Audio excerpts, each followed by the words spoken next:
The countdown has begun. In October 2023, Server 2012 R2 becomes end of life, and then we'll all be doomed.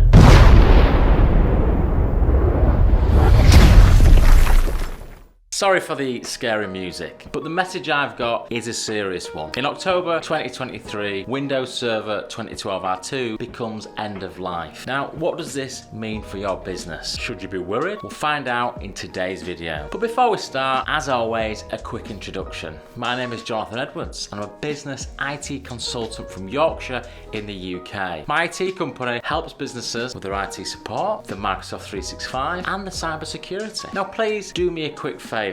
If you get any value from this video, please subscribe to my channel.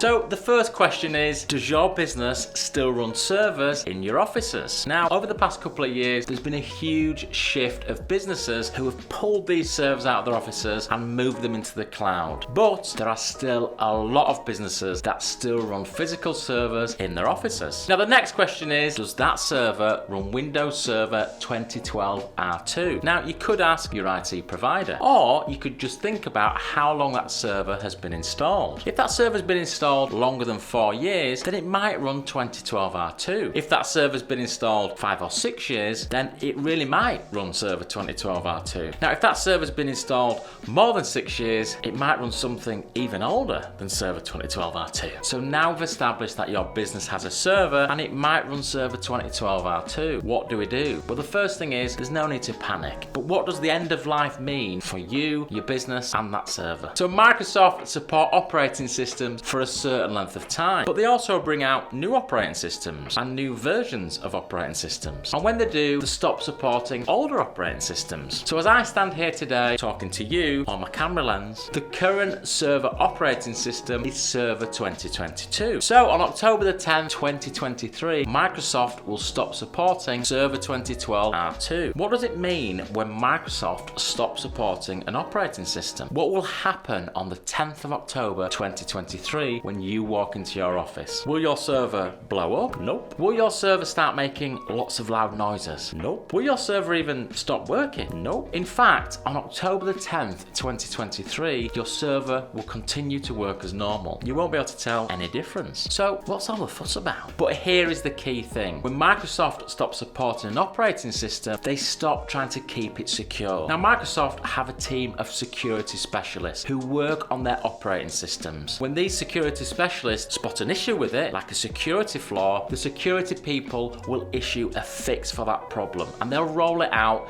and you install it onto your server. This is a critical part of keeping you and your IT safe. So when Microsoft support ends for 2012 R2, it means no more security fixes. And you don't need me to stand here to tell you that that's not very good for your business. It means that your business will have a higher risk of becoming the victim of a cyber attack. And if your business follows the Cyber Essentials framework here in the UK, it means that you won't be able to pass that certification on its next renewal. So what are your options? Well, in my opinion, your business has got 3 options. Let's start with the first one. Now, your business might have a server in its office, but it might only be hosting files and folders. If that's the case, why don't you move your files and folders to something like SharePoint, which is part of Microsoft 365. Once you've done that, we can switch that server off and get it out of your business. Plus, you'll save a few quid. But your business might run more than just files and folders on the server in your office. It might run an application that is critical to the run of your business. So what would you do in this instance? Well, the first port of call would be to speak to the software provider, the people who make this application. Have they got a cloud version of this software that you could use instead? That way, again, you could switch that server off and get it out of your business. Now let's talk about option 2 for replacing your Server 2012 R2 server. We've already talked about option 1, that is shuffling files and folders into the cloud. Option 1 is dreamland. But you might not be able to fulfill that dream in your business. You might still need a server plonked in your office running some kind of application. So in that case, the best option is just to buy a new server. Now obviously, new servers cost a lot of money, and that's one of the reasons why I'm making this video today. It gives you 12 months to plan a new server installation, and more importantly, it gives you 12 months to budget for that that new server. Now, if your business needs to go down that route of buying a new server for your business,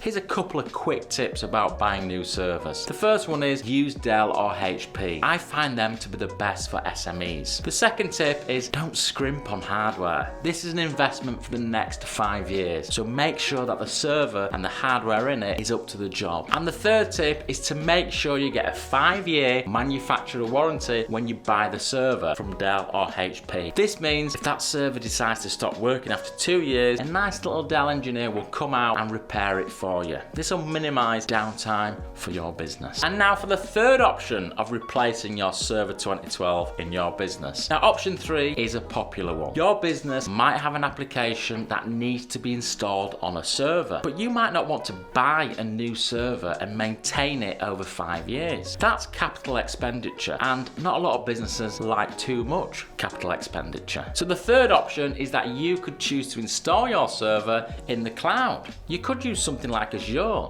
which is Microsoft's cloud computing system. This service would mean that you wouldn't have any servers in your office. They would be all stored in the cloud. Now, this has obvious benefits, particularly when we're talking about physical security. Now, the key difference between buying your own server or putting it in the cloud is the cost model. Buying your own server is capital expenditure. You've got to pay for it all in one go. Hosting your server in the cloud, that's operational expenditure, or OPEX, which basically means you pay for it monthly. And lots of businesses that I know prefer to pay for their services on a monthly basis. Another advantage is the commitment. With a cloud server, it's easy on, easy off. After 2 years, you might realize that you don't need that server anymore. Something might happen which means you just don't need it. So with a cloud server, just switch it off and stop paying for it. But if you've bought that server in the office, well, it's still going to be sat there, isn't it? And you've sunk all your money into it. So there you have it. There's 3 options for replacing your 2012 R2 server in October 2023. But the key thing is, make sure you do one thing, and that is don't do nothing. I look forward to seeing you again soon.